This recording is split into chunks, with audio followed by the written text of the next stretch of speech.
Thank you for tuning in tonight. This is part 4 of The Blue Castle. Whether you've been following along from the beginning or you're just joining us now, you're exactly where you need to be. Tonight, we continue Valancy Sterling's quiet, courageous journey, a woman who's finally stepped outside the walls others built for her and into the wild beauty of a life she's choosing for herself. Before we begin, take a moment to settle in. Is it the hush of night where you are, or the soft stretch of early morning? Maybe you're curled up in a cozy corner or listening from a peaceful place all your own. Wherever you are, however you feel, I'm so glad you're here. And if something in this story touches your heart, if it stirs a memory, a dream, or simply helps you breathe a little deeper, you're welcome to share that. No pressure, just if it feels right. Now, let your shoulders drop. Let the day fade behind you, and let's drift together into the gentle woods, the quiet lakes, and the softly blooming freedom of the Blue Castle. Chapter 31. Autumn came. Late September with cool nights. They had to forsake the veranda, but they kindled a fire in the big fireplace and sat before it with jest and laughter. They left the doors open, and Banjo and Good Luck came and went at pleasure. Sometimes they sat gravely on the bearskin rug between Barney and Valancy. Sometimes they slunk off into the mystery of the chill night outside. The stars smoldered in the horizon, mists through the old oriel. The haunting, persistent croon of the pine trees filled the air. The little waves began to make soft, sobbing splashes on the rocks below them in the rising winds. They needed no light but the firelight that sometimes leaped up and revealed them, sometimes shrouded them in shadow. When the night wind rose higher, Barney would shut the door and light a lamp and read to her, poetry and essays and gorgeous, dim chronicles of ancient wars. Barney never would read novels, he vowed they bored him. But sometimes she read them herself, curled up on the wolf skins, laughing aloud in peace. For Barney was not one of those aggravating people who can never hear you smiling audibly over something you've read without inquiring placidly, "What is the joke?" October, with a gorgeous pageant of colour around Mestawis, into which Valancy plunged her soul. Never had she imagined anything so splendid. A great, tinted peace, blue, wind-winnowed skies, sunlight sleeping in the glades of that fairyland, long, dreamy purple days paddling idly in their canoe along shores and up the rivers of crimson and gold. A sleepy, red hunter's moon, enchanted tempests that stripped the leaves from the trees and heaped them along the shores, flying shadows of clouds. What had all the smug, opulent lands out front to compare with this? November, with uncanny witchery in its changed trees, with murky red sunsets flaming in smoky crimson behind the westering hills. With dear days when the austere woods were beautiful and gracious in a dignified serenity of folded hands and closed eyes.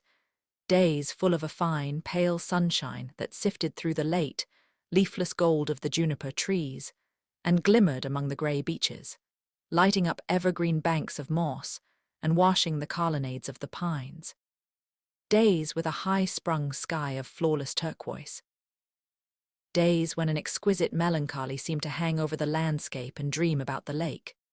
But days, too, of the wild blackness of great autumn storms, followed by dank, wet, streaming nights when there was witch laughter in the pines and fitful moans among the mainland trees. What cared they? Old Tom had built his roof well, and his chimney drew. Warm fire, books, comfort, safety from storm, our cats on the rug. Moonlight, said Barney. Would you be any happier now if you had $1 million? No, nor half so happy. I'd be bored by conventions and obligations then. December. Early snows and Orion, the pale fires of the Milky Way. It was really winter now, wonderful, cold, starry winter. How Valancy had always hated winter. Dull, brief, uneventful days. Long, cold, companionless nights. Cousin Stickles with her back that had to be rubbed continually. Cousin Stickles making weird noises gargling her throat in the mornings. Cousin Stickles whining over the price of coal. Her mother probing, questioning, ignoring. Endless colds and bronchitis or the dread of it. Redfern's liniment and purple pills. But now she loved winter. Winter was beautiful up back, almost intolerably beautiful. Days of clear brilliance. Evenings that were like cups of glamour, the purest vintage of winter's wine. Nights with their fire of stars. Cold, exquisite winter sunrises. Lovely ferns of ice all over the windows of the blue castle. Moonlight on birches in a silver thaw. Ragged shadows on windy evenings. Torn, twisted, fantastic shadows. Great silences, austere and searching. Jeweled, barbaric hills. The sun suddenly breaking through grey clouds over long, white mistawes. Icy grey twilights broken by snow squalls, when their cosy living room, with its goblins of firelight and inscrutable cats, seemed cozier than ever. Every hour brought a new revelation and wonder.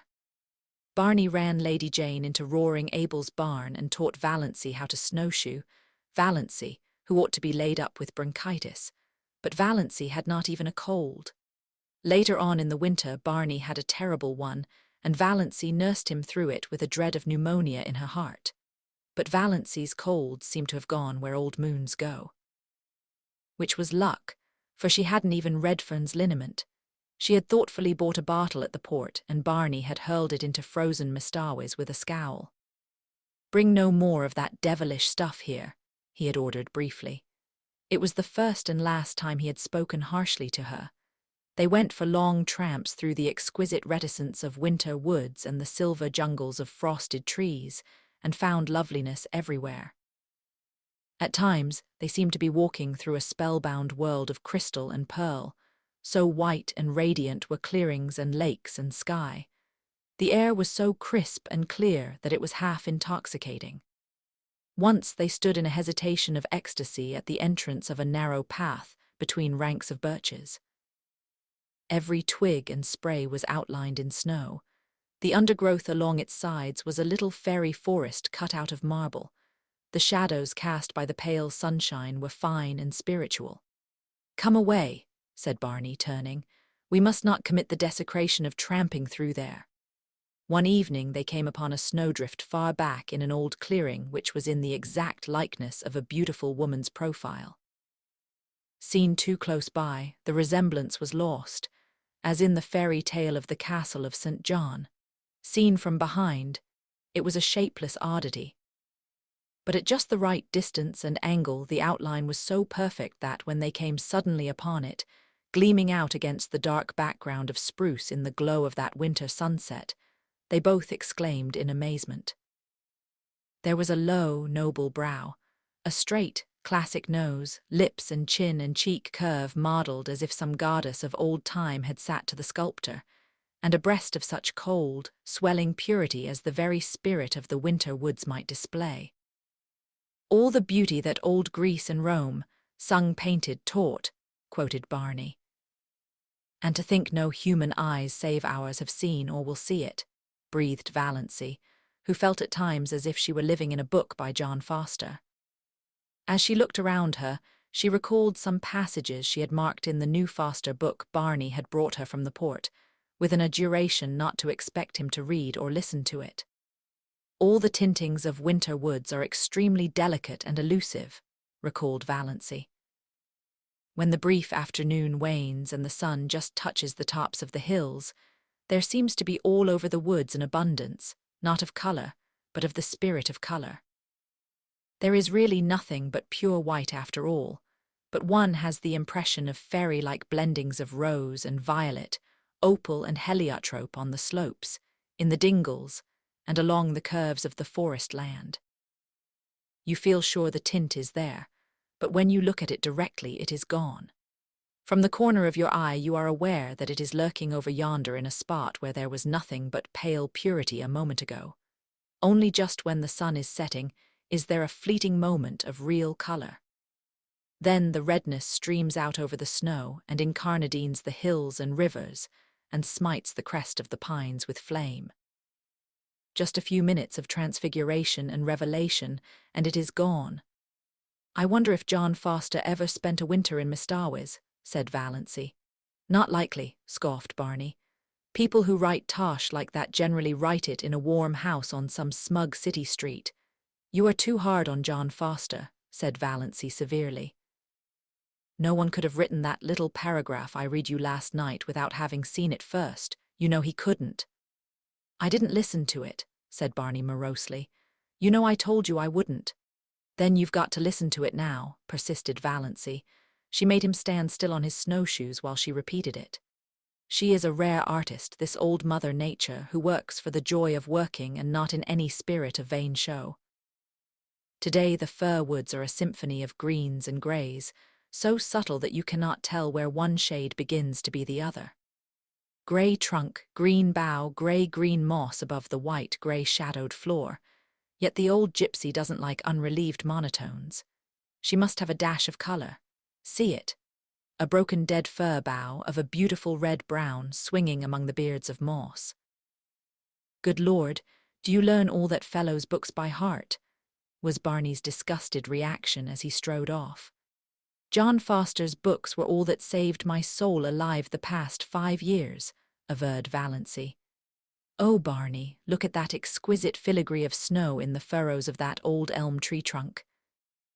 When they came out to the lake, they changed from snowshoes to skates and skated home. For a wonder Valancy had learned, when she was a little schoolgirl, to skate on the pond behind the Deerwood School.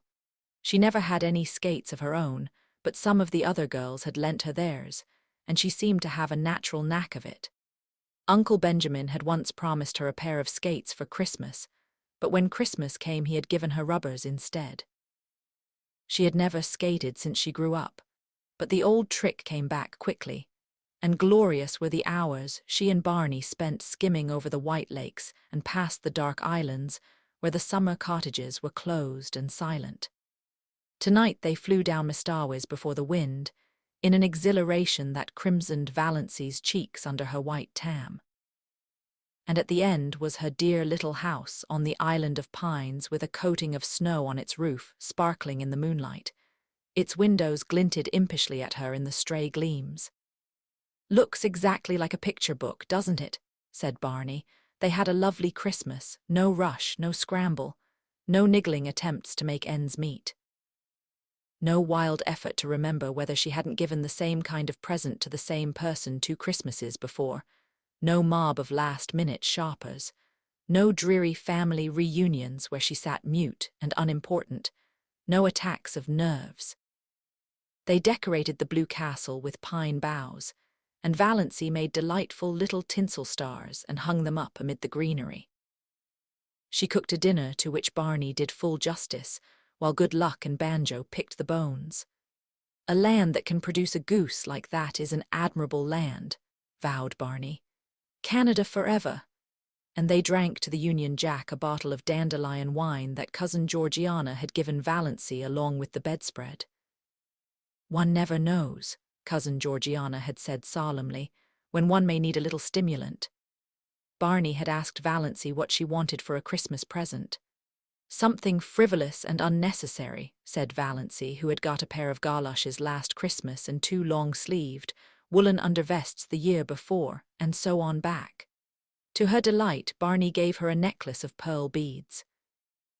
Valancy had wanted a string of milky pearl beads, like congealed moonshine, all her life. And these were so pretty.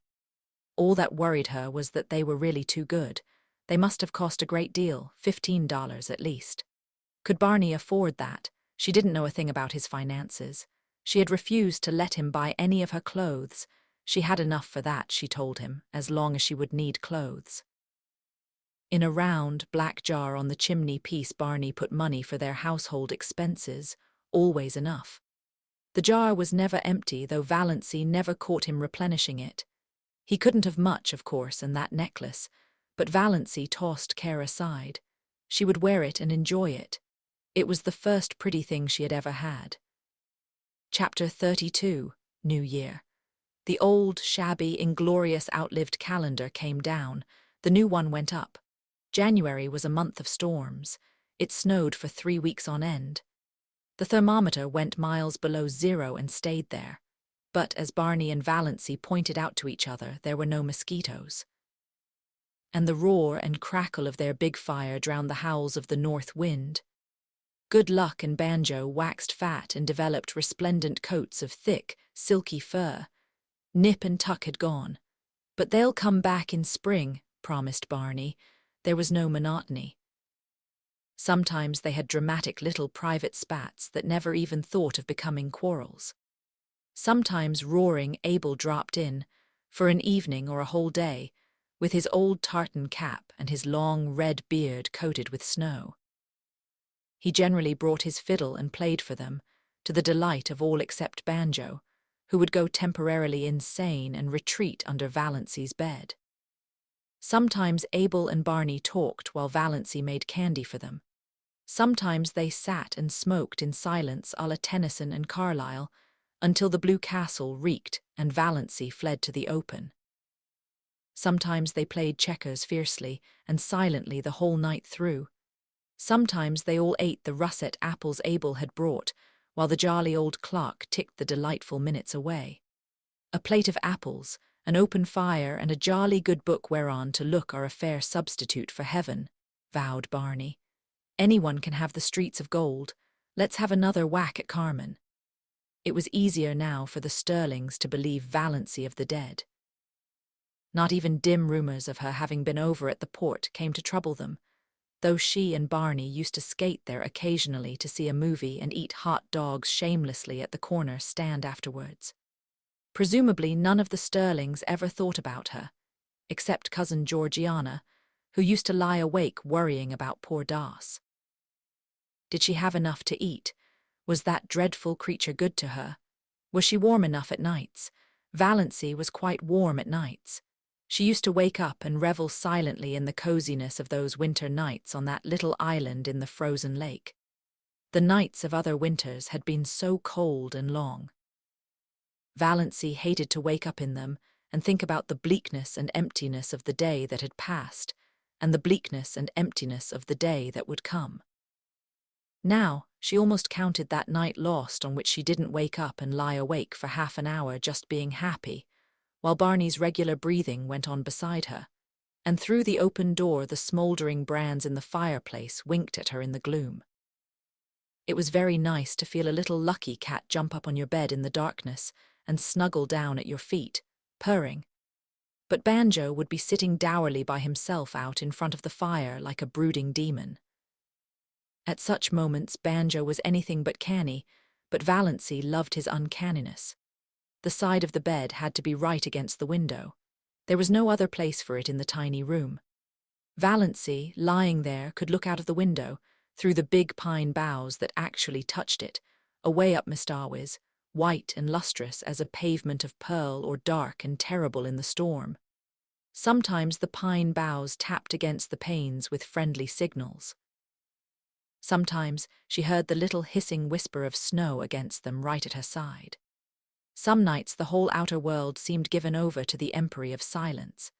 Then came nights when there would be a majestic sweep of wind in the pines, nights of dear starlight when it whistled freakishly and joyously around the Blue Castle, brooding nights before storm when it crept along the floor of the lake with a low, wailing cry of boding and mystery. Valancy wasted many perfectly good sleeping hours in these delightful communings, but she could sleep as long in the morning as she wanted to. Nobody cared. Barney cooked his own breakfast of bacon and eggs and then shut himself up in Bluebeard's chamber till supper time. Then they had an evening of reading and talk. They talked about everything in this world and a good many things in other worlds. They laughed over their own jokes until the Blue Castles re-echoed. "You do laugh beautifully," Barney told her once. "It makes me want to laugh just to hear you laugh. There's a trick about your laugh, as if there were so much more fun back of it that you wouldn't let out. Did you laugh like that before you came to Mistawis, Moonlight?" "I never laughed at all, really. I used to giggle foolishly when I felt I was expected to, but now, the laugh just comes." It struck Valancy more than once that Barney himself laughed a great deal oftener than he used to and that his laugh had changed. It had become wholesome. She rarely heard the little cynical note in it now. Could a man laugh like that who had crimes on his conscience? Yet Barney must have done something. Valancy had indifferently made up her mind as to what he had done. She concluded he was a defaulting bank cashier. She had found in one of Barney's books an old clipping cut from a Montreal paper in which a vanished, defaulting cashier was described. The description applied to Barney, as well as to half a dozen other men Valancy knew, and from some casual remarks he had dropped from time to time, she concluded he knew Montreal rather well. Valancy had it all figured out in the back of her mind. Barney had been in a bank. He was tempted to take some money to speculate, meaning, of course, to put it back. He had got in deeper and deeper until he found there was nothing for it but flight. It had happened so to scores of men. He had, Valancy was absolutely certain, never meant to do wrong. Of course, the name of the man in the clipping was Bernard Craig, but Valancy had always thought Snaith was an alias, not that it mattered. Valancy had only one unhappy night that winter. It came in late March when most of the snow had gone and Nip and Tuck had returned. Barney had gone off in the afternoon for a long woodland tramp, saying he would be back by dark if all went well. Soon after he had gone, it had begun to snow. The wind rose, and presently Miss Starwiz was in the grip of one of the worst storms of the winter. It tore up the lake and struck at the little house. The dark, angry woods on the mainland scowled at Valancy, menace in the toss of their boughs, threats in their windy gloom, terror in the roar of their hearts. The trees on the island crouched in fear. Valancy spent the night huddled on the rug before the fire, her face buried in her hands, when she was not vainly peering from the oriel in a futile effort to see through the furious smoke of wind and snow that had once been blue-dimpled Miss Starwiz. Where was Barney? Lost on the merciless lakes. Sinking exhausted in the drifts of the pathless woods. Valancy died 100 deaths that night and paid in full for all the happiness of her blue castle. When morning came, the storm broke and cleared, the sun shone gloriously over Miss Starwiz, and at noon Barney came home. Valancy saw him from the oriel as he came around a wooded point, slender and black against the glistening white world. She did not run to meet him. Something happened to her knees, and she dropped down on Banjo's chair. Luckily, Banjo got out from under in time, his whiskers bristling with indignation. Barney found her there, her head buried in her hands. "Barney, I thought you were dead," she whispered. Barney hooted. "After 2 years of the Klondike, did you think a baby storm like this could get me? I spent the night in that old lumber shanty over by Muskoka. A bit cold, but snug enough." "Little goose, your eyes look like burnt holes in a blanket. Did you sit up here all night worrying over an old woodsman like me?" "Yes," said Valancy. "I couldn't help it. The storm seemed so wild, anybody might have been lost in it. When I saw you come round the point there, something happened to me. I don't know what. It was as if I had died and come back to life. I can't describe it any other way." Chapter 33. Spring. Miss Starwiz black and sullen for a week or two, then flaming in sapphire and turquoise, lilac and rose again, laughing through the oriel, caressing its amethyst islands, rippling under winds soft as silk. Frogs, little green wizards of swamp and pool, singing everywhere in the long twilights and long into the nights, islands fairy like in a green haze, the evanescent beauty of wild young trees in early leaf, frost-like loveliness of the new foliage of juniper trees. The woods putting on a fashion of spring flowers, dainty, spiritual things akin to the soul of the wilderness. Red mist on the maples, willows decked out with glossy silver pusses, all the forgotten violets of Miss Starwiz blooming again, lure of April moons. "Think how many thousands of springs have been here on Miss Starwiz, and all of them beautiful," said Valancy. "Oh, Barney, look at that wild plum. I must quote from John Foster. There's a passage in one of his books. I've reread it 100 times. He must have written it before a tree just like that.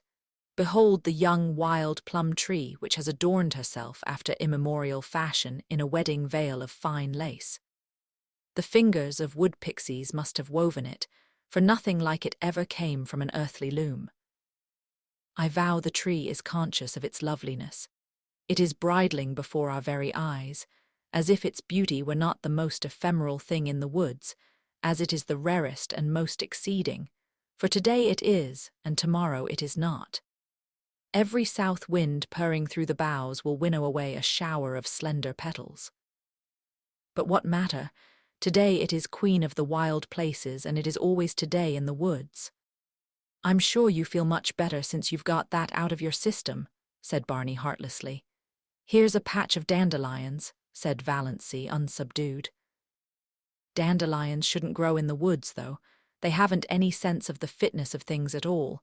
They are too cheerful and self-satisfied. They haven't any of the mystery and reserve of the real wood flowers. "In short, they've no secrets," said Barney, "but wait a bit. The woods will have their own way even with those obvious dandelions. In a little while, all that obtrusive yellowness and complacency will be gone, and we'll find here misty, phantom-like globes hovering over those long grasses in full harmony with the traditions of the forest." "That sounds John Fosterish," teased Valancy. "What have I done that deserved a slam like that?" complained Barney. One of the earliest signs of spring was the renaissance of Lady Jane. Barney put her on roads that no other car would look at, and they went through Deerwood in mud to the axles. They passed several Sterlings, who groaned and reflected that now spring was come, they would encounter that shameless pair everywhere. Valancy, prowling about Deerwood shops, met Uncle Benjamin on the street, but he did not realize until he had gone 2 blocks further on that the girl in the scarlet-collared blanket coat, with cheeks reddened in the sharp April air and the fringe of black hair over laughing, slanted eyes, was Valancy. When he did realize it, Uncle Benjamin was indignant. What business had Valancy to look like a young girl? The way of the transgressor was hard, had to be, scriptural and proper, yet Valancy's path couldn't be hard. She wouldn't look like that if it were. There was something wrong. It was almost enough to make a man turn modernist. Barney and Valancy clanged onto the port so that it was dark when they went through Deerwood again. At her old home, Valancy, seized with a sudden impulse, got out, opened the little gate and tiptoed around to the sitting-room window. There sat her mother and cousin Stickles drearily, grimly knitting, baffling and inhuman as ever. If they had looked the least bit lonesome, Valancy would have gone in. But they did not. Valancy would not disturb them for worlds.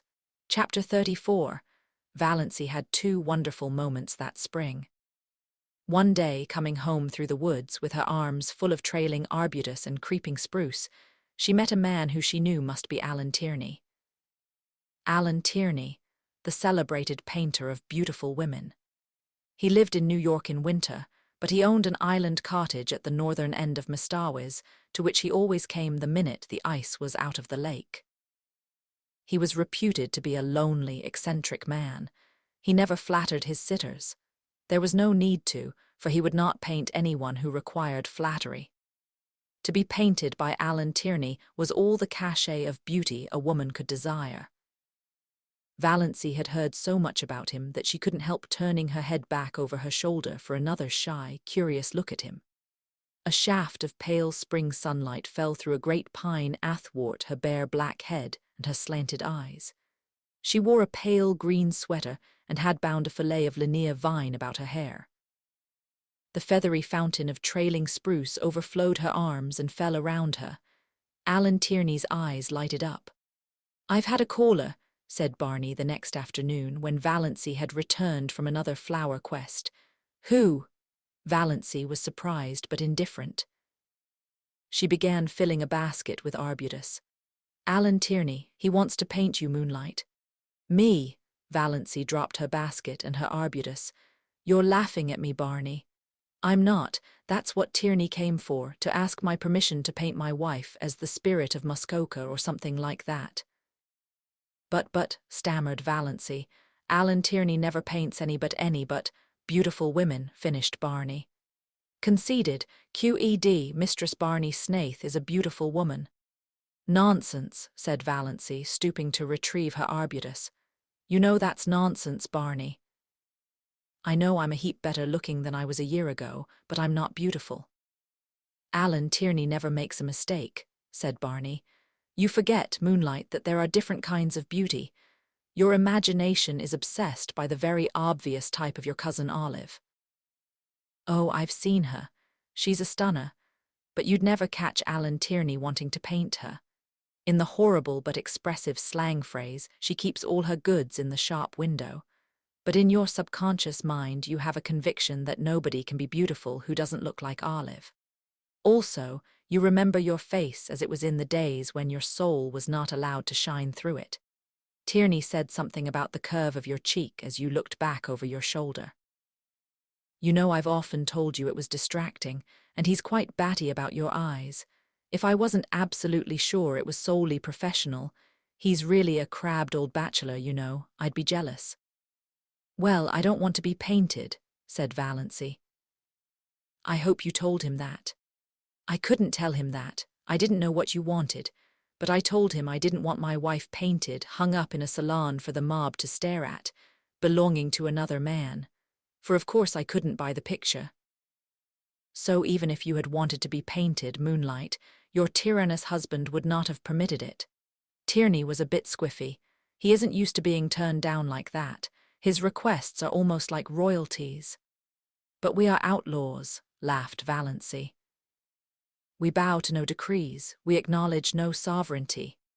In her heart, she thought unashamedly, "I wish Olive could know that Alan Tierney wanted to paint me. Me, little old maid Valancy Sterling that was." Her second wonder moment came one evening in May. She realized that Barney actually liked her. She had always hoped he did, but sometimes she had a little disagreeable, haunting dread that he was just kind and nice and chummy out of pity. Knowing that she hadn't long to live, and determined she should have a good time as long as she did live. But away back in his mind, rather looking forward to freedom again, with no intrusive woman creature in his island fastness and no chattering thing beside him in his woodland prowls. She knew he could never love her. She did not even want him to.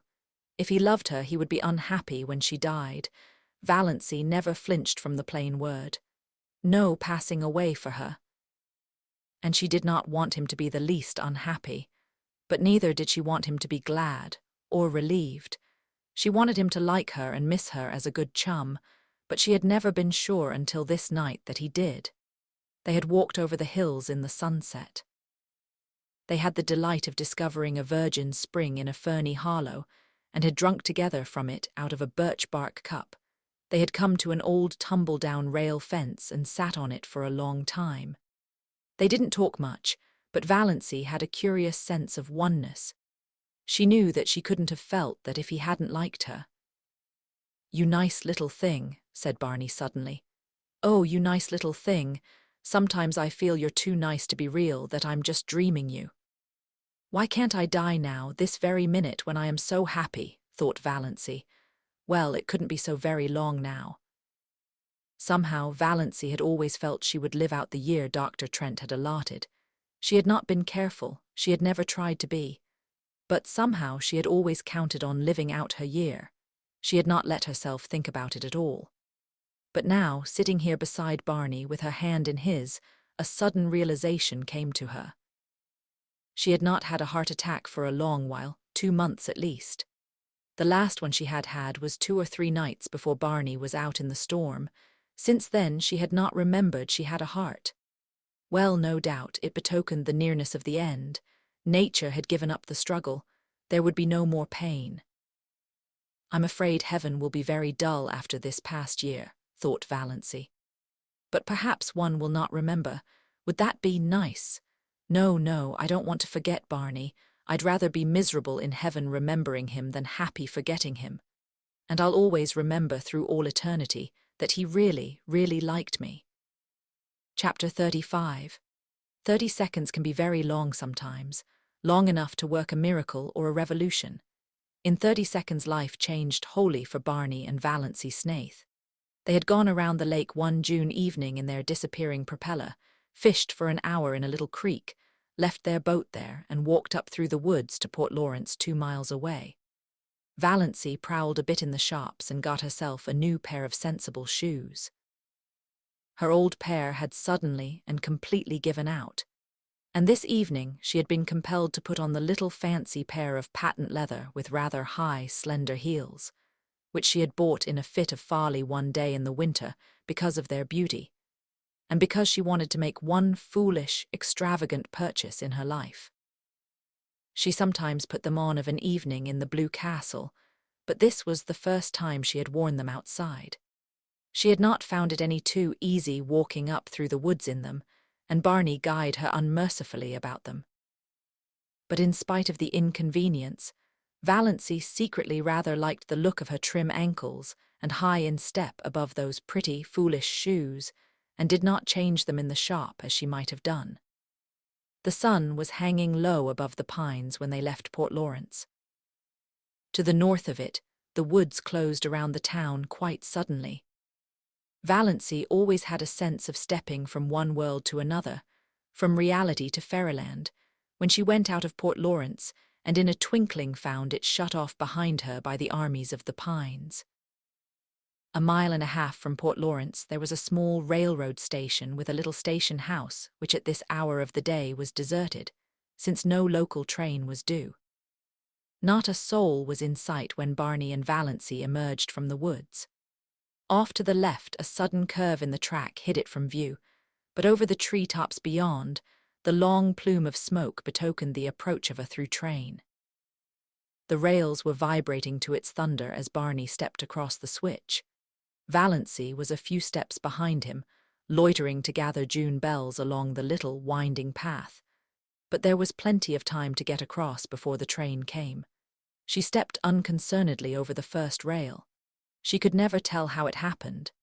The ensuing 30 seconds always seemed in her recollection like a chaotic nightmare in which she endured the agony of 1,000 lifetimes. The heel of her pretty, foolish shoe caught in a crevice of the switch. She could not pull it loose. "Barney, Barney," she called in alarm. Barney turned, saw her predicament, saw her ashen face, dashed back. He tried to pull her clear. He tried to wrench her foot from the prisoning hold. In vain. In a moment the train would sweep around the curve, would be on them. "Go, go, quick, you'll be killed, Barney," shrieked Valancy, trying to push him away.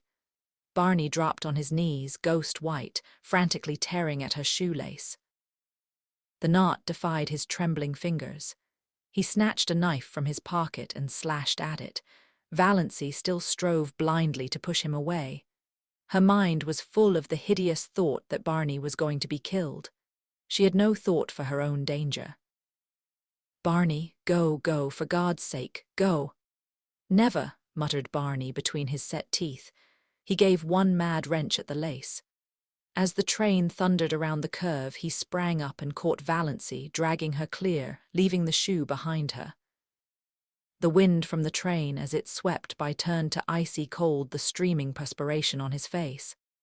"Thank God," he breathed. For a moment they stood stupidly staring at each other, two white, shaken, wild-eyed creatures. Then they stumbled over to the little seat at the end of the station house and dropped on it. Barney buried his face in his hands and said not a word. Valancy sat, staring straight ahead of her with unseeing eyes at the great pine woods, the stumps of the clearing, the long, gleaming rails. There was only one thought in her dazed mind, a thought that seemed to burn it as a shaving of fire might burn her body. Dr. Trent had told her over a year ago that she had a serious form of heart disease, that any excitement might be fatal. If that was so, why was she not dead now? This very minute. She had just experienced as much and as terrible excitement as most people experience in a lifetime, crowded into that endless 30 seconds. Yet she had not died of it. She was not an iota the worse for it. A little wobbly at the knees as anyone would have been, a quicker heartbeat as anyone would have, nothing more. Why was it possible Dr. Trent had made a mistake? Valancy shivered as if a cold wind had suddenly chilled her to the soul. She looked at Barney, hunched up beside her. His silence was very eloquent. Had the same thought occurred to him? Did he suddenly find himself confronted by the appalling suspicion that he was married? not for a few months or a year, but for good and all to a woman he did not love, and who had foisted herself upon him by some trick or lie. Valancy turned sick before the horror of it. It could not be, it would be too cruel, too devilish. Dr. Trent couldn't have made a mistake. Impossible. He was one of the best heart specialists in Ontario. She was foolish, unnerved by the recent horror. She remembered some of the hideous spasms of pain she had had. There must be something serious the matter with her heart to account for them, but she had not had any for nearly 3 months. Why? Presently Barney bestirred himself. He stood up without looking at Valancy and said casually, "I suppose we'd better be hiking back. Sun's getting low. Are you good for the rest of the road?" "I think so," said Valancy miserably. Barney went across the clearing and picked up the parcel he had dropped, the parcel containing her new shoes. He brought it to her and let her take out the shoes and put them on without any assistance, while he stood with his back to her and looked out over the pines. They walked in silence down the shadowy trail to the lake. In silence, Barney steered his boat into the sunset miracle that was Mistawis. In silence, they went around feathery headlands and across coral bays and silver rivers, where canoes were slipping up and down in the afterglow. In silence, they went past cottages echoing with music and laughter. In silence, drew up at the landing place below the blue castle. Valancy went up the rock steps and into the house. She dropped miserably on the first chair she came to and sat there staring through the oriel, oblivious of Good Luck's frantic purrs of joy and Banjo's savage glares of protest at her occupancy of his chair. Barney came in a few minutes later. He did not come near her, but he stood behind her and asked gently if she felt any the worse for her experience. Valancy would have given her year of happiness to have been able honestly to answer yes. "No," she said flatly. Barney went into Bluebeard's chamber and shut the door. She heard him pacing up and down, up and down. He had never paced like that before. And an hour ago, only an hour ago, she had been so happy. Chapter 36. Finally, Valancy went to bed. Before she went, she reread Dr. Trent's letter. It comforted her a little, so positive, so assured, the writing so black and steady. Not the writing of a man who didn't know what he was writing about, but she could not sleep. She pretended to be asleep when Barney came in. Barney pretended to go to sleep, but Valancy knew perfectly well he wasn't sleeping any more than she was. She knew he was lying there, staring through the darkness. Thinking of what? Trying to face what? Valancy, who had spent so many happy, wakeful hours of night lying by that window, now paid the price of them all in this one night of misery. A horrible, portentous fact was slowly looming out before her from the nebula of surmise and fear. She could not shut her eyes to it, push it away, ignore it. There could be nothing seriously wrong with her heart, no matter what Dr. Trent had said. If there had been, those 30 seconds would have killed her. It was no use to recall Dr. Trent's letter and reputation. The greatest specialists made mistakes sometimes. Dr. Trent had made one. Towards morning, Valancy fell into a fitful doze with ridiculous dreams. One of them was of Barney taunting her with having tricked him. In her dream, she lost her temper and struck him violently on the head with her rolling pin. He proved to be made of glass and shivered into splinters all over the floor. She woke with a cry of horror, a gasp of relief, a short laugh over the absurdity of her dream, a miserable, sickening recollection of what had happened. Barney was gone. Valancy knew, as people sometimes know things, inescapably without being told, that he was not in the house or in Bluebeard's chamber either. There was a curious silence in the living room, a silence with something uncanny about it. The old clock had stopped. Barney must have forgotten to wind it up, something he had never done before. The room without it was dead, though the sunshine streamed in through the oriel and dimples of light from the dancing waves beyond quivered over the walls. The canoe was gone, but Lady Jane was under the mainland trees. So Barney had betaken himself to the wilds. He would not return till night, perhaps not even then. He must be angry with her. That furious silence of his must mean anger, cold, deep, justifiable resentment. Well, Valancy knew what she must do first. She was not suffering very keenly now, yet the curious numbness that pervaded her being was in a way worse than pain. It was as if something in her had died. She forced herself to cook and eat a little breakfast. Mechanically, she put the blue castle in perfect order. Then she put on her hat and coat, locked the door and hid the key in the hollow of the old pine and crossed to the mainland in the motorboat. She was going into Deerwood to see Dr. Trent. She must know. Chapter 37, Dr. Trent looked at her blankly and fumbled among his recollections. Mrs. Snaith, said Valancy quietly. I was Miss Valancy Sterling when I came to you last May, over a year ago. I wanted to consult you about my heart. Dr. Trent's face cleared. Oh, of course, I remember now. I'm really not to blame for not knowing you. You've changed splendidly. And married. Well, it has agreed with you. You don't look much like an invalid now, hey. I remember that day. I was badly upset. Hearing about poor Ned bowled me over. But Ned's as good as new, and you too, evidently. I told you so, you know, told you there was nothing to worry over. Valancy looked at him. You told me in your letter, she said slowly, with a curious feeling that someone else was talking through her lips, that I had angina pectoris in the last stages, complicated with an aneurysm, that I might die any minute, that I couldn't live longer than a year. Dr. Trent stared at her. Impossible, he said blankly. I couldn't have told you that. Valancy took his letter from her bag and handed it to him. Miss Valancy Sterling, he read. Yes. Of course I wrote you on the train, that night, but I told you there was nothing serious. Read your letter, insisted Valancy. Dr. Trent took it out, unfolded it, glanced over it. A dismayed look came into his face. He jumped to his feet and strode agitatedly about the room. Good heavens!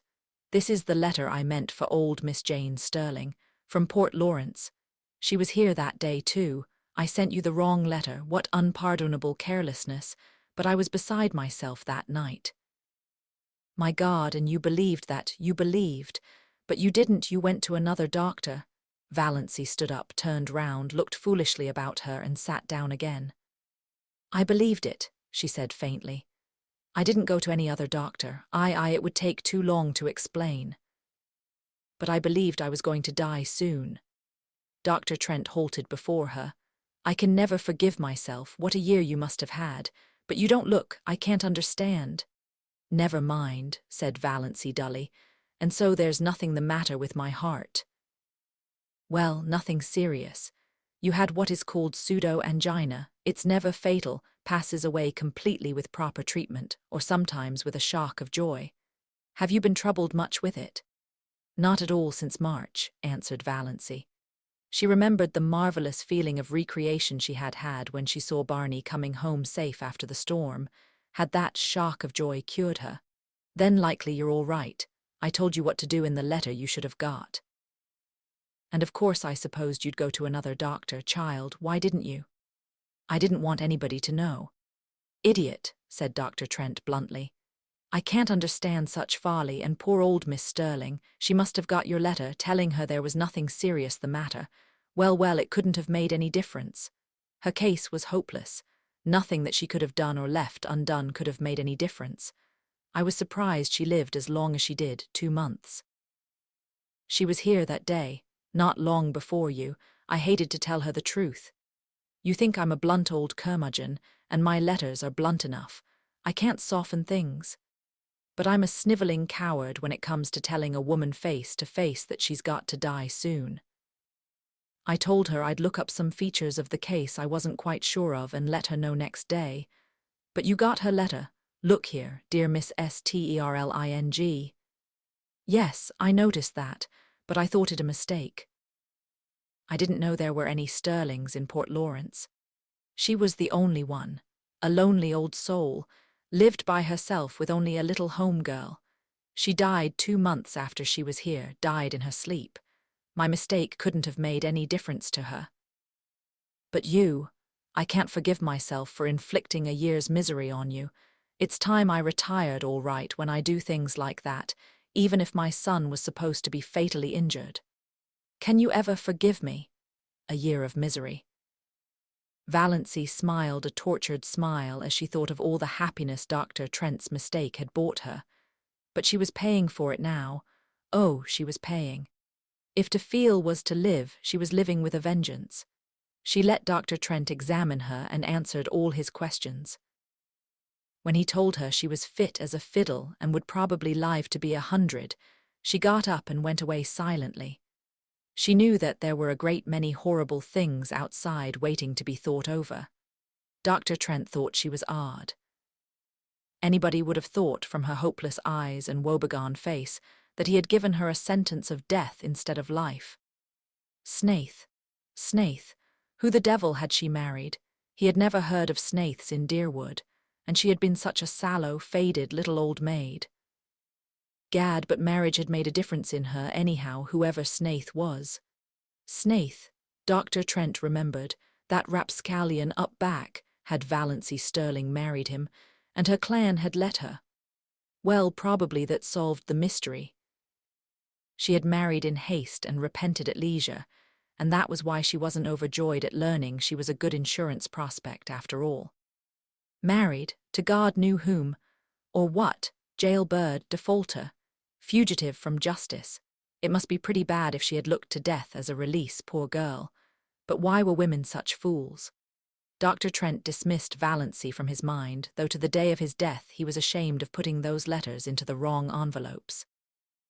Chapter 38. Valancy walked quickly through the back streets and through Lover's Lane. She did not want to meet anyone she knew. She didn't want to meet even people she didn't know. She hated to be seen. Her mind was so confused, so torn, so messy. She felt that her appearance must be the same. She drew a sobbing breath of relief as she left the village behind and found herself on the up-back road. There was little fear of meeting anyone she knew here. The cars that fled by her with raucous shrieks were filled with strangers. One of them was packed with young people who whirled past her singing uproariously. My wife has the fever, oh then my wife has the fever, oh then my wife has the fever. Oh, I hope it won't leave her, for I want to be single again. Valancy flinched as if one of them had leaned from the car and cut her across the face with a whip. She had made a covenant with death, and death had cheated her. Now life stood mocking her. She had trapped Barney, trapped him into marrying her, and divorce was so hard to get in Ontario, so expensive, and Barney was poor. With life, fear had come back into her heart, sickening fear. Fear of what Barney would think, would say, fear of the future that must be lived without him, fear of her insulted, repudiated clan. She had had one draught from a divine cup, and now it was dashed from her lips. With no kind, friendly death to rescue her, she must go on living and longing for it. Everything was spoiled, smirched, defaced, even that year in the Blue Castle, even her unashamed love for Barney. It had been beautiful because death waited. Now it was only sordid because death was gone. How could anyone bear an unbearable thing? She must go back and tell him, make him believe she had not meant to trick him. She must make him believe that. She must say goodbye to her Blue Castle and return to the brick house on Elm Street. Back to everything she had thought left behind forever. The old bondage, the old fears. But that did not matter. All that mattered now was that Barney must somehow be made to believe she had not consciously tricked him. When Valancy reached the pines by the lake, she was brought out of her daze of pain by a startling sight. There, parked by the side of old, battered, ragged Lady Jane, was another car. A wonderful car. A purple car. Not a dark, royal purple, but a blatant, screaming purple. It shone like a mirror, and its interior plainly indicated the car cast of Vere de Vere. On the driver's seat sat a haughty chauffeur in livery, and in the tonneau sat a man who opened the door and bounced out nimbly as Valancy came down the path to the landing place. He stood under the pines waiting for her, and Valancy took in every detail of him. A stout, short, pudgy man with a broad, rubicund, good-humoured face, A clean-shaven face, though an unparalyzed little imp at the back of Valancy's paralyzed mind suggested the thought. Such a face should have a fringe of white whisker around it. Old-fashioned, steel-rimmed spectacles on prominent blue eyes. A pursy mouth, a little round, knobby nose. Where, groped Valancy, had she seen that face before? It seemed as familiar to her as her own. The stranger wore a green hat and a light fawn overcoat over a suit of a loud check pattern. His tie was a brilliant green of lighter shade. On the plump hand he outstretched to intercept Valancy, an enormous diamond winked at her. But he had a pleasant, fatherly smile, and in his hearty, unmodulated voice was a ring of something that attracted her. "Can you tell me, miss, if that house yonder belongs to a Mr. Redfern? And if so, how can I get to it?" Redfern. A vision of bottles seemed to dance before Valancy's eyes. Long bottles of bitters, round bottles of hair tonic, square bottles of liniment, short, corpulent little bottles of purple pills, and all of them bearing that very prosperous, beaming moon face and steel-rimmed spectacles on the label. "Dr. Redfern?" "No," said Valancy faintly. "No, that house belongs to Mr. Snaith." Dr. Redfern nodded. "Yes, I understand Bernie's been calling himself Snaith." "Well, it's his middle name was his poor mother's. Bernard Snaith Redfern, that's him." "And now, miss, you can tell me how to get over to that island. Nobody seems to be home there. I've done some waving and yelling. Henry there wouldn't yell. He's a one-job man. But old Doc Redfern can yell with the best of them yet and ain't above doing it. Raised nothing but a couple of crows. Guess Bernie's out for the day." "He was away when I left this morning," said Valancy. "I suppose he hasn't come home yet." She spoke flatly and tonelessly. This last shock had temporarily bereft her of whatever little power of reasoning had been left her by Dr. Trent's revelation. In the back of her mind, the aforesaid little imp was jeeringly repeating a silly old proverb, "It never rains, but it pours." But she was not trying to think. What was the use? Dr. Redfern was gazing at her in perplexity. "When you left this morning, do you live over there?" He waved his diamond at the blue castle. "Of course," said Valancy stupidly. "I'm his wife." Dr. Redfern took out a yellow silk handkerchief, removed his hat and mopped his brow. He was very bald, and Valancy's imp whispered, "Why be bald? Why lose your manly beauty? Try Redfern's hair vigor.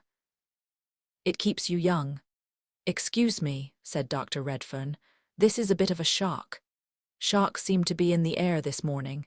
The imp said this out loud before Valancy could prevent it. "I didn't know Bernie was married. I didn't think he would have got married without telling his old dad." Were Dr. Redfern's eyes misty? Amid her own dull ache of misery and fear and dread, Valancy felt a pang of pity for him. "Don't blame him," she said hurriedly. It wasn't his fault, it was all my doing." "You didn't ask him to marry you, I suppose," twinkled Dr. Redfern. "He might have let me know. I'd have got acquainted with my daughter-in-law before this if he had. But I'm glad to meet you now, my dear, very glad. You look like a sensible young woman. I used to sorter fear Barney'd pick out some pretty bit of fluff just because she was good-looking. They were all after him, of course, wanted his money. Didn't like the pills and the bitters but liked the dollars. Wanted to dip their pretty little fingers in old Doc's millions. Millions, said Valancy faintly. She wished she could sit down somewhere. She wished she could have a chance to think. She wished she and the Blue Castle could sink to the bottom of Mistawis and vanish from human sight forevermore. "Millions," said Dr. Redfern complacently, "and Bernie chucks them for that." Again he shook the diamond contemptuously at the Blue Castle. "Wouldn't you think he'd have more sense? And all on account of a white bit of a girl. He must have got over that feeling anyhow since he's married. You must persuade him to come back to civilization. All nonsense, wasting his life like this." "Ain't you going to take me over to your house, my dear? I suppose you've some way of getting there." "Of course," said Valancy stupidly. She led the way down to the little cove where the disappearing propeller boat was snuggled. "Does your man want to come too?" Who? Henry, not he. Look at him sitting there disapproving. Disapproves of the whole expedition. The trail up from the road nearly gave him a conniption. Well, it was a devilish road to put a car on. Whose old bus is that up there? Barney's. Good Lord, does Bernie Redfern ride in a thing like that? It looks like the great-great-grandmother of all the Fords. It isn't a Ford. It's a grey Slauson, said Valancy spiritedly. For some occult reason, Dr. Redfern's good-humoured ridicule of dear old Lady Jane stung her to life. A life that was all pain but still life. Better than the horrible half-dead and half-aliveness of the past few minutes, or years. She waved Dr. Redfern curtly into the boat and took him over to the Blue Castle. The key was still in the old pine, the house still silent and deserted. Valancy took the doctor through the living room to the western veranda. She must at least be out where there was air. It was still sunny, but in the southwest a great thundercloud with white crests and gorges of purple shadow was slowly rising over Mistawis. The doctor dropped with a gasp on a rustic chair and mopped his brow again. Warm, eh? Lord, what a view! Wonder if it would soften Henry if he could see it. Have you had dinner? Asked Valancy. Yes, my dear, had it before we left Port Lawrence. Didn't know what sort of wild hermit's hollow we were coming to, you see.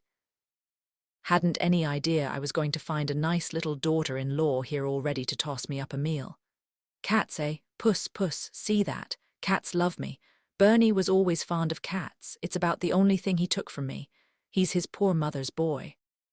Valancy had been thinking idly that Barney must resemble his mother. She had remained standing by the steps, but Dr. Redfern waved her to the swing seat. Sit down, dear. Never stand when you can sit. I want to get a good look at Barney's wife. Well, well, I like your face. No beauty, you don't mind my saying that. You've sense enough to know it, I reckon. Sit down. Valancy sat down. To be obliged to sit still when mental agony urges us to stride up and down is the refinement of torture. Every nerve in her being was crying out to be alone, to be hidden. But she had to sit and listen to Dr. Redfern, who didn't mind talking at all. When do you think Bernie will be back? I don't know, not before night probably. Where did he go? I don't know that either, likely to the woods up back. So he doesn't tell you his comings and goings either. Bernie was always a secretive young devil, never understood him. Just like his poor mother, but I thought a lot of him. It hurt me when he disappeared as he did. 11 years ago, I haven't seen my boy for 11 years. 11 years, Valancy was surprised. It's only 6 since he came here. Oh, he was in the Klondike before that and all over the world. He used to drop me a line now and then, never give any clue to where he was but just a line to say he was all right. I suppose he's told you all about it. No, I know nothing of his past life, said Valancy with sudden eagerness. She wanted to know, she must know now.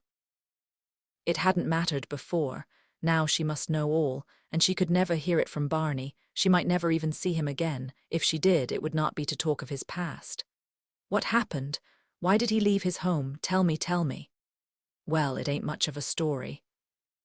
Just a young fool gone mad because of a quarrel with his girl. Only Bernie was a stubborn fool, always stubborn. You never could make that boy do anything he didn't want to do. From the day he was born. Yet he was always a quiet, gentle little chap too, good as gold. His poor mother died when he was only 2 years old. I'd just begun to make money with my hair vigor. I'd dreamed the formula for it, you see. Some dream that. The cash rolled in. Bernie had everything he wanted. I sent him to the best schools, private schools. I meant to make a gentleman of him. Never had any chance myself. Meant he should have every chance. He went through McGill, got honours and all that. I wanted him to go in for law. He hankered after journalism and stuff like that. Wanted me to buy a paper for him, or back him in publishing what he called a real, worthwhile, honest-to-goodness Canadian magazine. I suppose I'd have done it. I always did what he wanted me to do. Wasn't he all I had to live for? I wanted him to be happy, and he never was happy. Can you believe it? Not that he said so, but I'd always a feeling that he wasn't happy. Everything he wanted, all the money he could spend, his own bank account, travel, seeing the world, but he wasn't happy. Not till he fell in love with Ethel Traverse, then he was happy for a little while. The cloud had reached the sun, and a great, chill, purple shadow came swiftly over Mistawis. It touched the blue castle, rolled over it. Valancy shivered. Yes, she said with painful eagerness, though every word was cutting her to the heart. What was she like? Prettiest girl in Montreal, said Dr. Redfern. Oh, she was a looker, all right, eh? Gold hair, shiny as silk, great, big, soft, black eyes, skin like milk and roses. Don't wonder Bernie fell for her, and brains as well. She wasn't a bit of fluff. B.A. from McGill, a thoroughbred too, one of the best families, but a bit lean in the purse. Bernie was mad about her. Happiest young fool you ever saw. Then the bust up. What happened? Valancy had taken off her hat and was absently thrusting a pin in and out of it. Good Luck was purring beside her. Banjo was regarding Dr. Redfern with suspicion. Nip and Tuck were lazily cawing in the pines. Mistawis was beckoning. Everything was the same. Nothing was the same. It was 100 years since yesterday. Yesterday, at this time, she and Barney had been eating a belated dinner here with laughter. Laughter. Valancy felt that she had done with laughter forever, and with tears for that matter. She had no further use for either of them. Blessed if I know, my dear. Some fool quarrel, I suppose. Bernie just lit out, disappeared. He wrote me from the Yukon, said his engagement was broken and he wasn't coming back, and not to try to hunt him up because he was never coming back. I didn't. What was the use? I knew Bernie. I went on piling up money because there wasn't anything else to do, but I was mighty lonely. All I lived for was them little notes now and then from Bernie, Klondike, England, South Africa, China, everywhere. I thought maybe he'd come back some day to his lonesome old dad. Then 6 years ago even the letters stopped. I didn't hear a word of or from him till last Christmas. Did he write? No, but he drew a check for $15,000 on his bank account. The bank manager is a friend of mine, one of my biggest shareholders. He'd always promised me he'd let me know if Bernie drew any checks.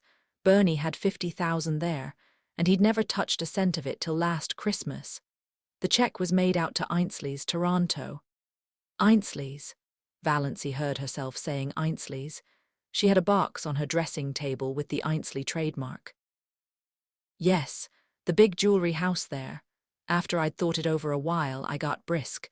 I wanted to locate Bernie, had a special reason for it. It was time he gave up his fool hoboing and come to his senses. Drawing that 15 told me there was something in the wind. The manager communicated with the Ainsleys. His wife was an Ainsley, and found out that Bernard Redfern had bought a pearl necklace there. His address was given as Box 444, Port Lawrence, Muskoka, Aunt. First I thought I'd write. Then I thought I'd wait till the open season for cars and come down myself.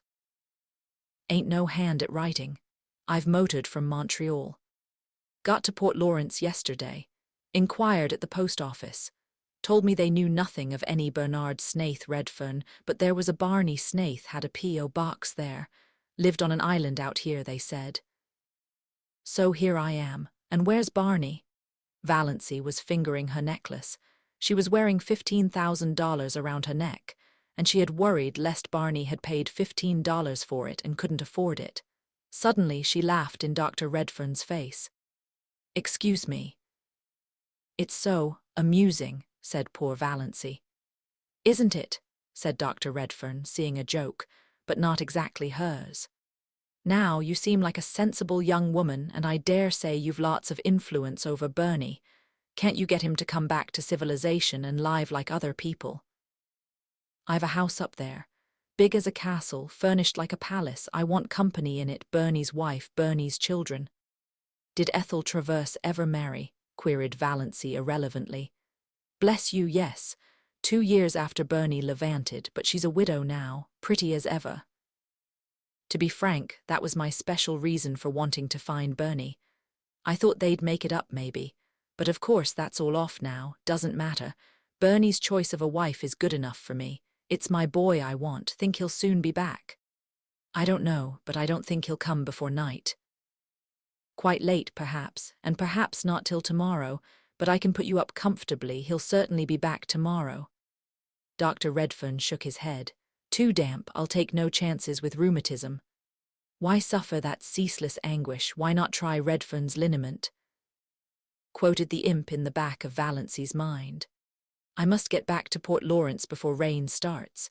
Henry goes quite mad when he gets mud on the car, but I'll come back tomorrow. Meanwhile, you talk Bernie into reason. He shook her hand and patted her kindly on the shoulder. He looked as if he would have kissed her with a little encouragement, but Valancy did not give it. Not that she would have minded.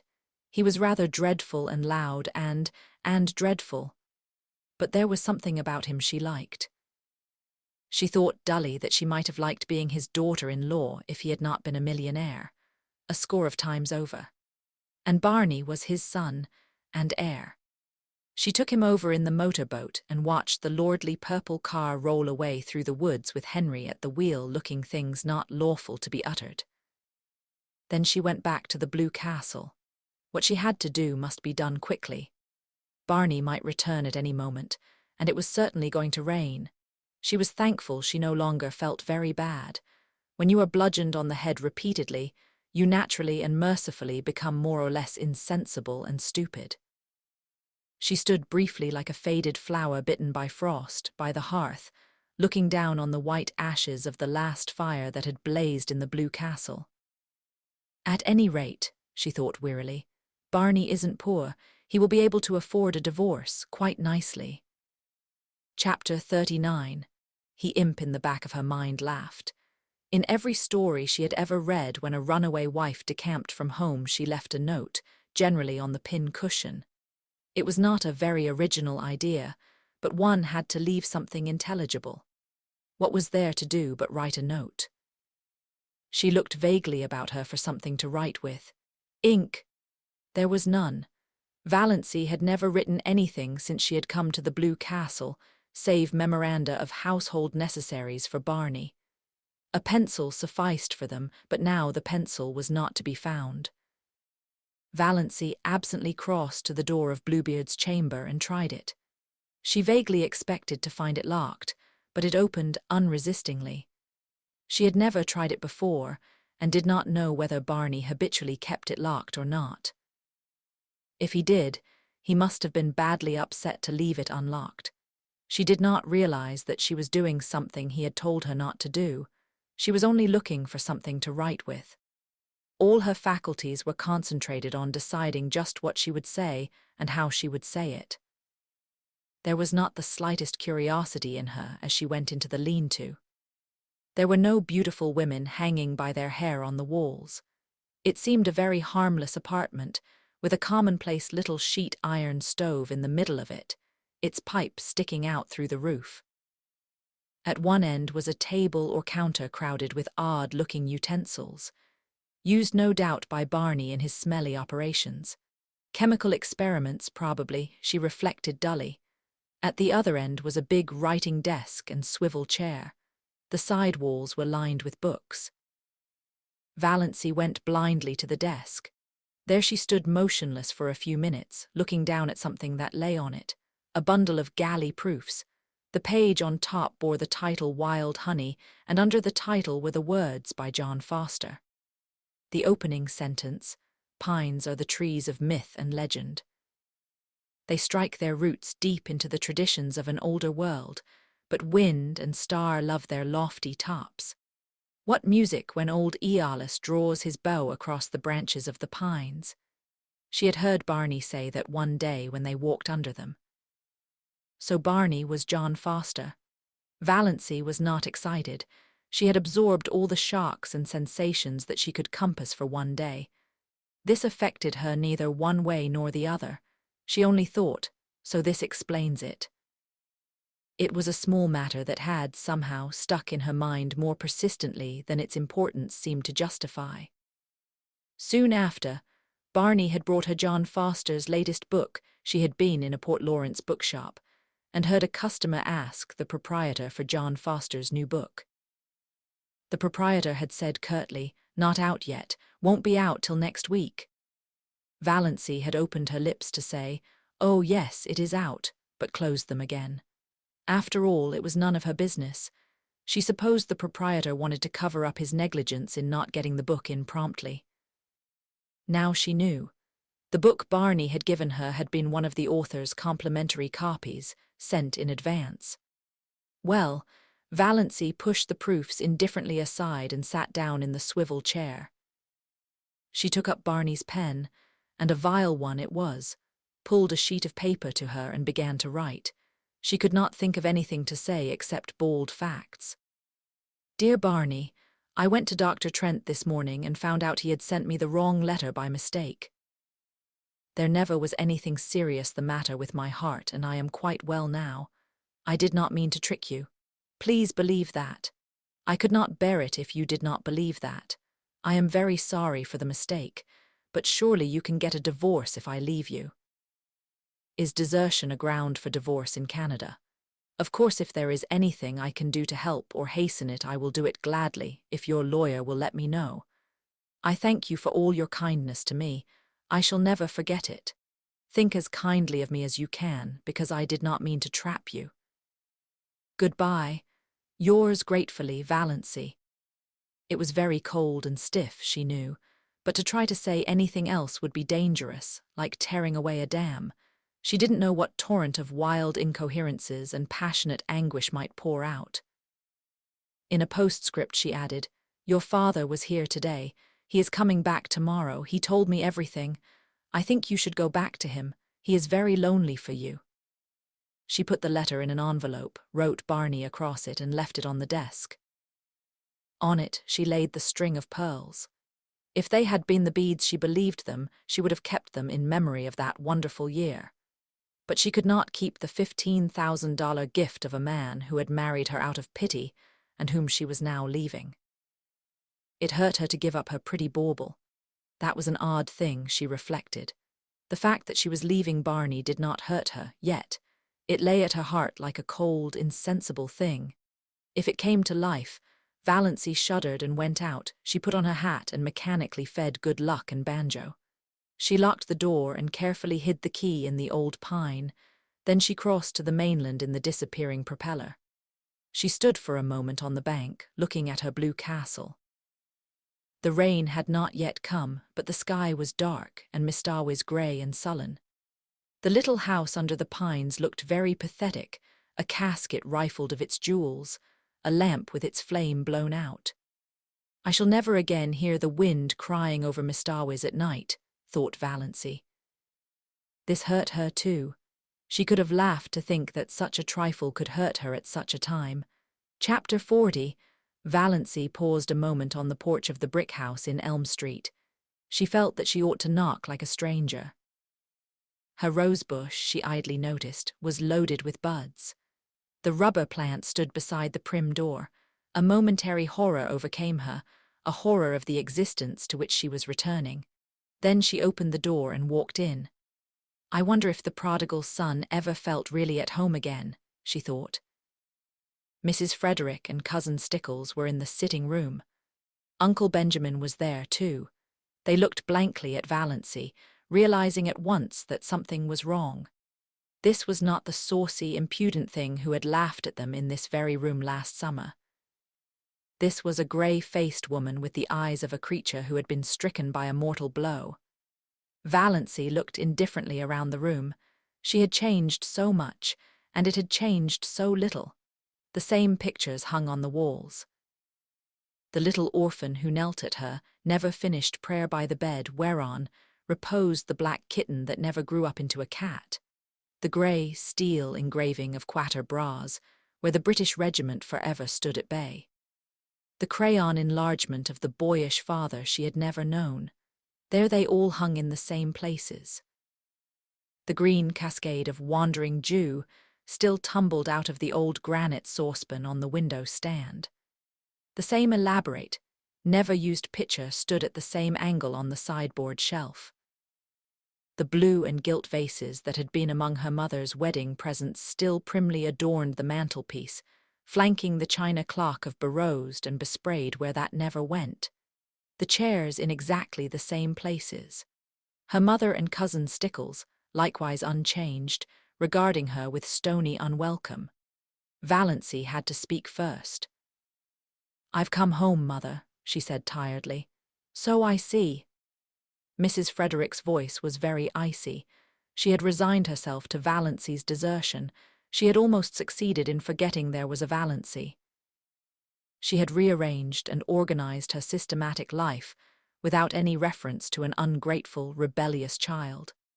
She had taken her place again in a society which ignored the fact that she had ever had a daughter and pitied her, if it pitied her at all, only in discreet whispers and asides.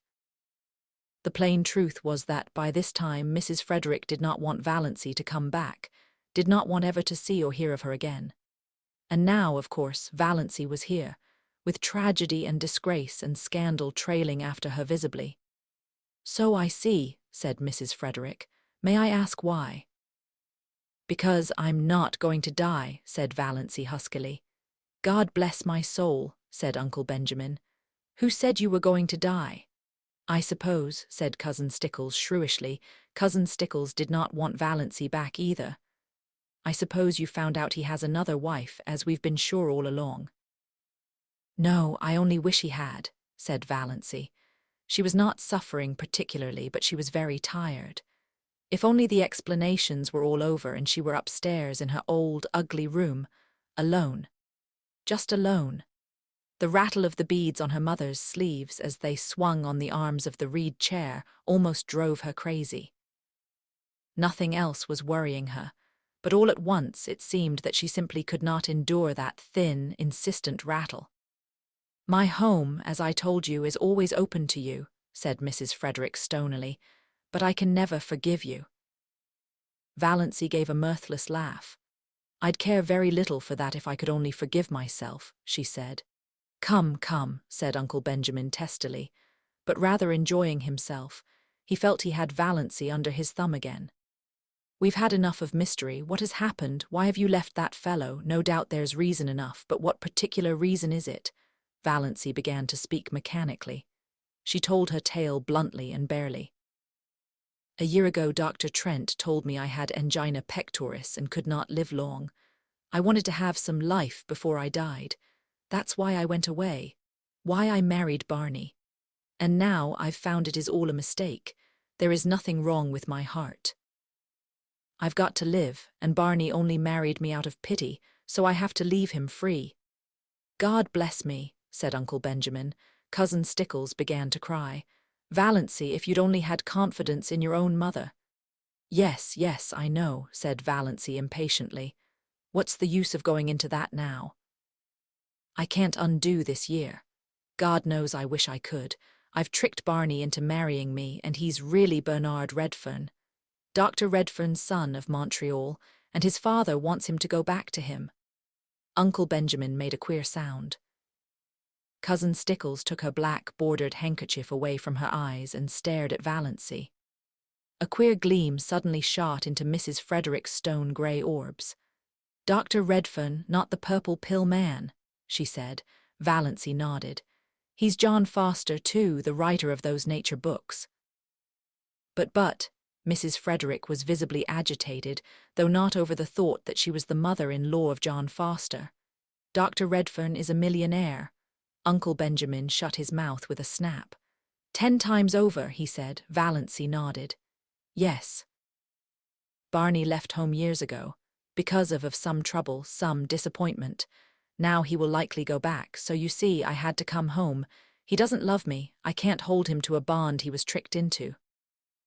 Uncle Benjamin looked incredibly sly. "Did he say so? Does he want to get rid of you?"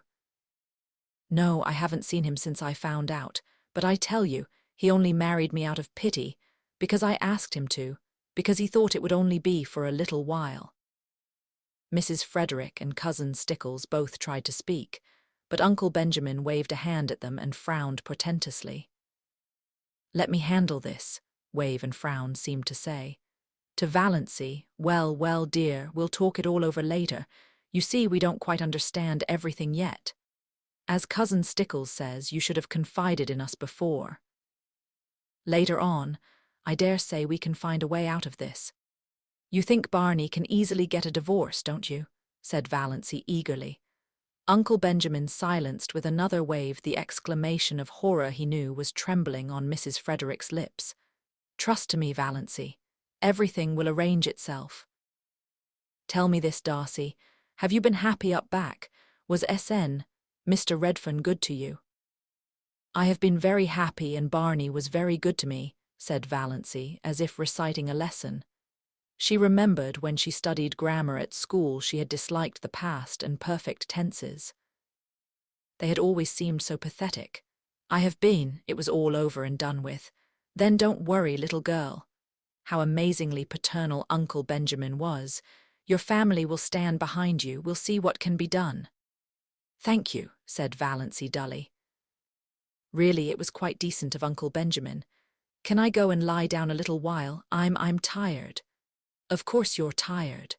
Uncle Benjamin patted her hand gently, very gently. All worn out and nervous, go and lie down by all means. You'll see things in quite a different light after you've had a good sleep. He held the door open. As she went through he whispered, What is the best way to keep a man's love? Valancy smiled wanly, but she had come back to the old life, the old shackles. What? She asked as meekly as of yore. Not to return it, said Uncle Benjamin with a chuckle. He shut the door and rubbed his hands, nodded and smiled mysteriously round the room. Poor little Doss, he said pathetically. Do you really suppose that Snaith can actually be Dr. Redfern's son? Gasped Mrs. Frederick. I see no reason for doubting it. She says Dr. Redfern has been there. Why, the man is rich as wedding cake. Amelia, I've always believed there was more in Doss than most people thought. You kept her down too much, repressed her. She never had a chance to show what was in her, and now she's landed a millionaire for a husband. But, hesitated Mrs. Frederick, they told terrible tales about him. All gossip and invention, all gossip and invention. It's always been a mystery to me why people should be so ready to invent and circulate slanders about other people they know absolutely nothing about. I can't understand why you paid so much attention to gossip and surmise. Just because he didn't choose to mix up with everybody, people resented it. I was surprised to find what a decent fellow he seemed to be that time he came into my store with Valancy. I discounted all the yarns then and there. But he was seen dead drunk in Port Lawrence once, said Cousin Stickles. Doubtfully, yet as one very willing to be convinced to the contrary. Who saw him? Demanded Uncle Benjamin truculently. Who saw him? Old Jemmy Strang said he saw him.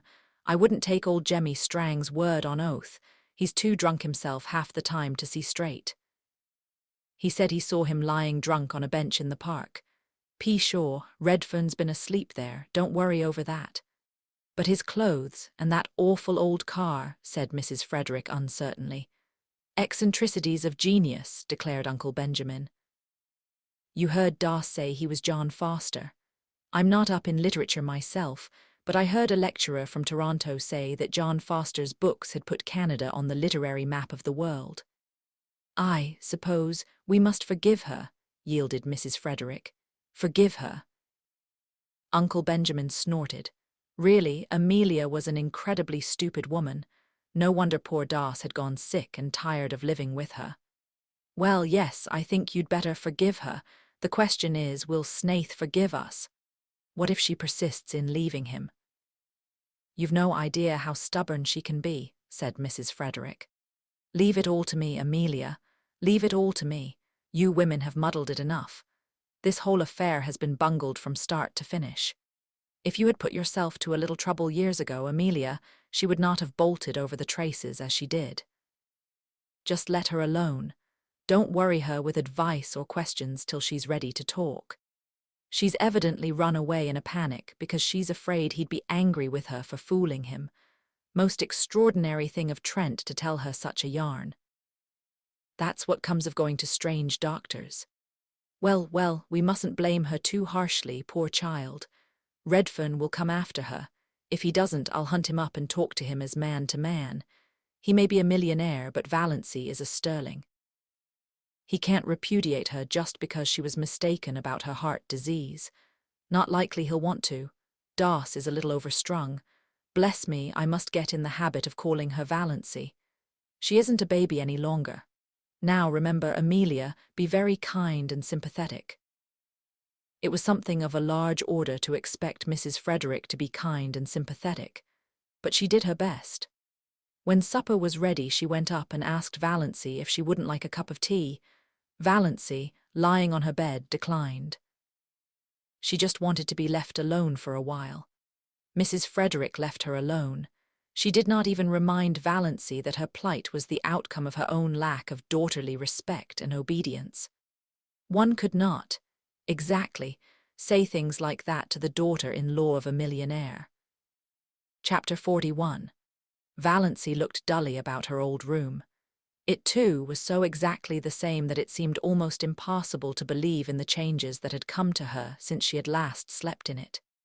It seemed, somehow, indecent that it should be so much the same.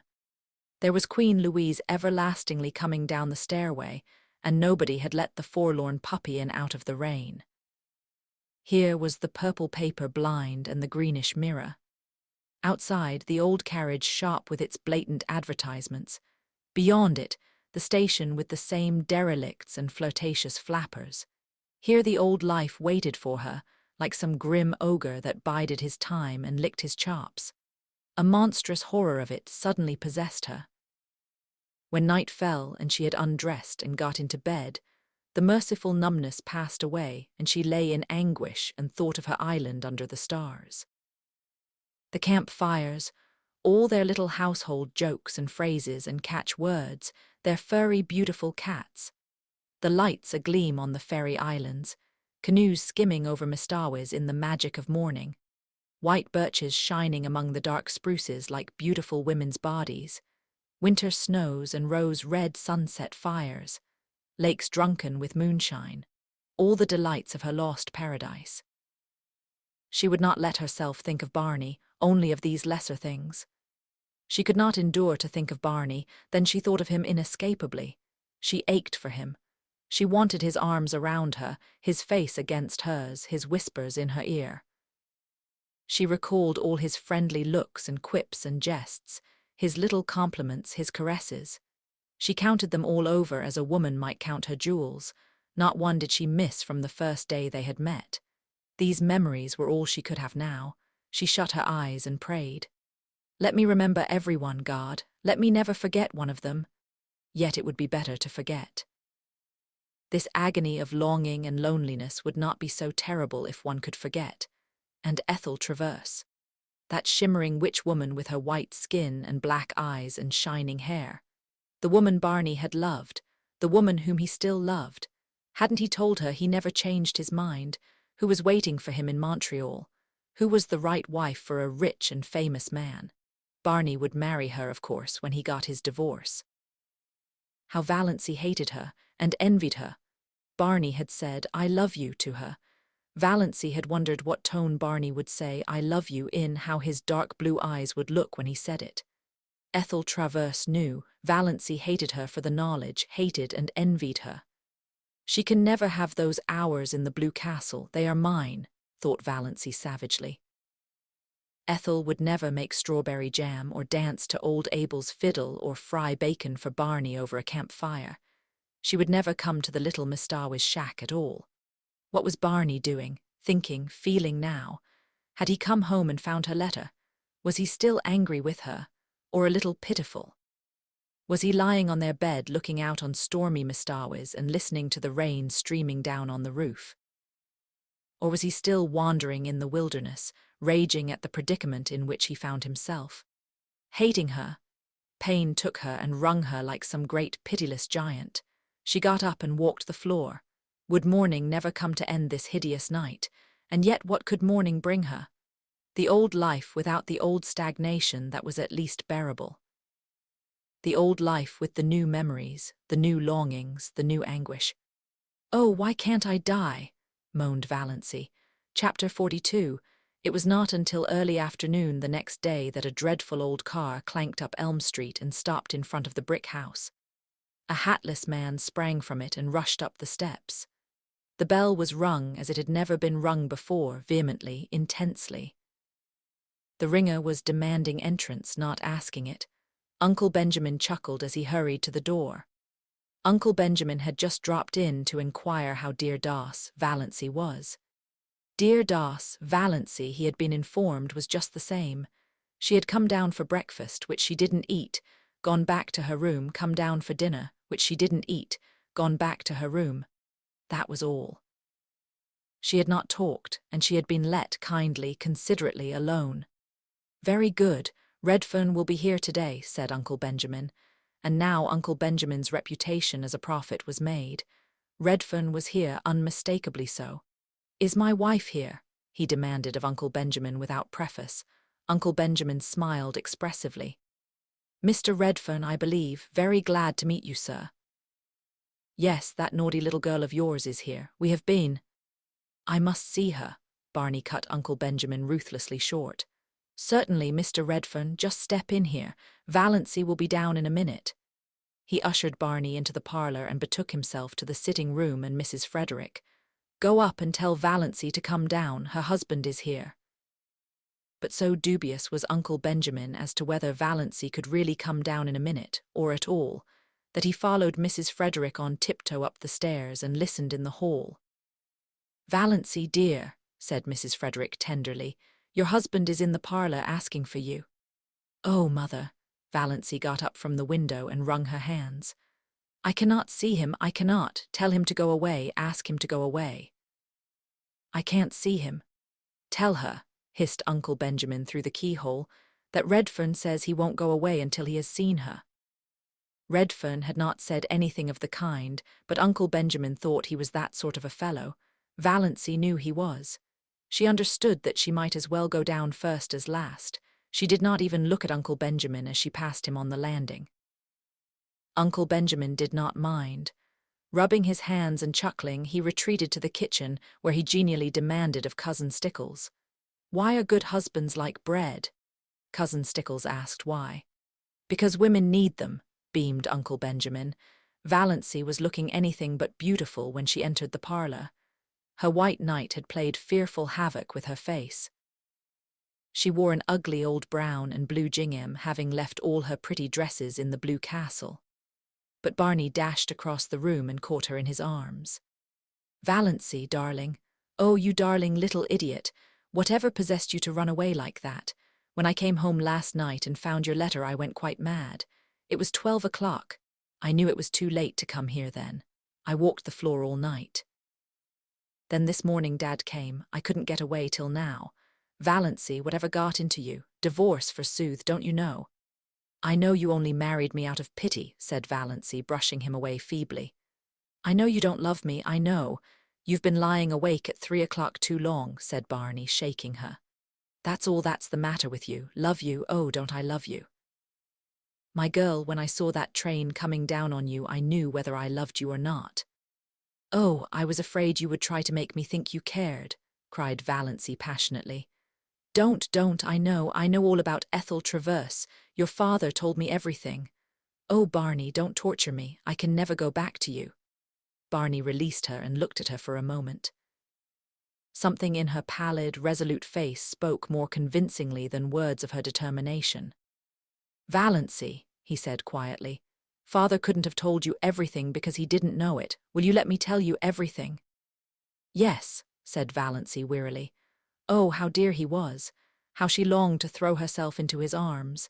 As he put her gently down in a chair, she could have kissed the slender, brown hands that touched her arms. She could not look up as he stood before her. She dared not meet his eyes. For his sake, she must be brave. She knew him, kind, unselfish. Of course he would pretend he did not want his freedom. She might have known he would pretend that once the first shock of realization was over. He was so sorry for her. He understood her terrible position. When had he ever failed to understand? But she would never accept his sacrifice. Never. You've seen Dad and you know I'm Bernard Redfern, and I suppose you've guessed that I'm John Foster since you went into Bluebeard's chamber. Yes, but I didn't go in out of curiosity. I forgot you had told me not to go in, I forgot. Never mind. I'm not going to kill you and hang you up on the wall, so there's no need to call for Sister Anne. I'm only going to tell you my story from the beginning. I came back last night intending to do it. Yes, I'm old Dark. Redfern's son of purple pills and bitters fame. Oh, don't I know it? Wasn't it rubbed into me for years? Barney laughed bitterly and strode up and down the room a few times. Uncle Benjamin, tiptoeing through the hall, heard the laugh and frowned. Surely Doss wasn't going to be a stubborn little fool. Barney threw himself into a chair before Valancy. Yes, as long as I can remember I've been a millionaire's son, but when I was born Dad wasn't a millionaire. He wasn't even a doctor, isn't yet. He was a veterinary and a failure at it. He and Mother lived in a little village up in Quebec and were abominably poor. I don't remember Mother, haven't even a picture of her. She died when I was 2 years old. She was 15 years younger than Father, a little school teacher. When she died, Dad moved into Montreal and formed a company to sell his hair tonic. He dreamed the prescription one night, it seems. Well, it caught on. Money began to flow in. Dad invented or dreamed the other things too: pills, bitters, liniment, and so on. He was a millionaire by the time I was 10, with a house so big a small chap like myself always felt lost in it. I had every toy a boy could wish for, and I was the loneliest little devil in the world. I remember only one happy day in my childhood, Valancy. Only one. Even you were better off than that. Dad had gone out to see an old friend in the country and took me along. I was turned loose in the barnyard and I spent the whole day hammering nails in a block of wood. I had a glorious day. When I had to go back to my roomful of playthings in the big house in Montreal, I cried. But I didn't tell Dad why. I never told him anything. It's always been a hard thing for me to tell things, Valancy, anything that went deep. And most things went deep with me. I was a sensitive child, and I was even more sensitive as a boy. No one ever knew what I suffered. Dad never dreamed of it. When he sent me to a private school, I was only 11. The boys ducked me in the swimming tank until I stood on a table and read aloud all the advertisements of Father's patent abominations. I did it. Then, Barney clenched his fists. I was frightened and half drowned, and all my world was against me. But when I went to college and the Sophs tried the same stunt, I didn't do it. Barney smiled grimly. They couldn't make me do it, but they could and did make my life miserable. I never heard the last of the pills and the bitters and the hair tonic. After using was my nickname. You see, I'd always such a thick thatch. My 4 college years were a nightmare. You know, or you don't know, what merciless beasts boys can be when they get a victim like me. I had few friends. There was always some barrier between me and the kind of people I cared for, and the other kind, who would have been very willing to be intimate with rich old Dark. Redfern's son I didn't care for, but I had one friend, or thought I had. A clever, bookish chap, a bit of a writer. That was a bond between us. I had some secret aspirations along that line. He was older than I was. I looked up to him and worshipped him. For a year I was happier than I'd ever been. Then a burlesque sketch came out in the college magazine, a mordant thing, ridiculing Dad's remedies. The names were changed, of course, but everybody knew what and who was meant. Oh, it was clever, damnably so, and witty. McGill rocked with laughter over it. I found out he had written it. Oh, were you sure? Valancy's dull eyes flamed with indignation. Yes, he admitted it when I asked him. Said a good idea was worth more to him than a friend any time, and he added a gratuitous thrust. You know, Redfern, there are some things money won't buy. For instance, it won't buy you a grandfather. Well, it was a nasty slam. I was young enough to feel cut up, and it destroyed a lot of my ideals and illusions, which was the worst thing about it. I was a young misanthrope after that, didn't want to be friends with anyone, and then, the year after I left college, I met Ethel Traverse. Valancy shivered. Barney, his hands stuck in his pockets, was regarding the floor moodily and didn't notice it. Dad told you about her, I suppose. She was very beautiful, and I loved her. Oh, yes, I loved her. I won't deny it or belittle it now. It was a lonely, romantic boy's first passionate love, and it was very real. And I thought she loved me. I was fool enough to think that. I was wildly happy when she promised to marry me for a few months. Then I found out she didn't. I was an involuntary eavesdropper on a certain occasion for a moment. That moment was enough. The proverbial fate of the eavesdropper overtook me. A girl friend of hers was asking her how she could stomach Doc, Redfern's son, and the patent medicine background. His money will gild the pills and sweeten the bitters, said Ethel with a laugh. Mother told me to catch him if I could. We're on the rocks. But Pa, I smell turpentine whenever he comes near me. Oh, Barney, cried Valancy, wrung with pity for him. She had forgotten all about herself and was filled with compassion for Barney and rage against Ethel Traverse. How dared she? Well, Barney got up and began pacing round the room. That finished me. Completely. I left civilization and those accursed dopes behind me and went to the Yukon. For 5 years I knocked about the world, in all sorts of outlandish places.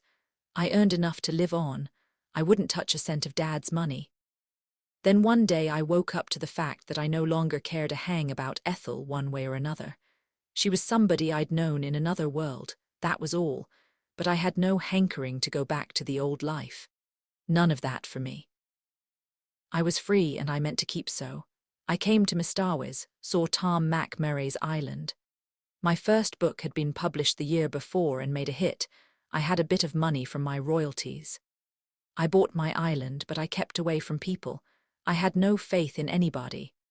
I didn't believe there was such a thing as real friendship or true love in the world, not for me anyhow, the son of purple pills. I used to revel in all the wild yarns they told of me. In fact, I'm afraid I suggested a few of them myself. By mysterious remarks which people interpreted in the light of their own prepossessions. Then, you came. I had to believe you loved me, really loved me, not my father's millions. There was no other reason why you should want to marry a penniless devil with my supposed record. And I was sorry for you. Oh yes, I don't deny I married you because I was sorry for you. And then, I found you the best and jolliest and dearest little pal and chum a fellow ever had. Witty, loyal, sweet. You made me believe again in the reality of friendship and love. The world seemed good again just because you were in it, honey. I'd have been willing to go on forever just as we were. I knew that, the night I came home and saw my homelight shining out from the island for the first time, and knew you were there waiting for me.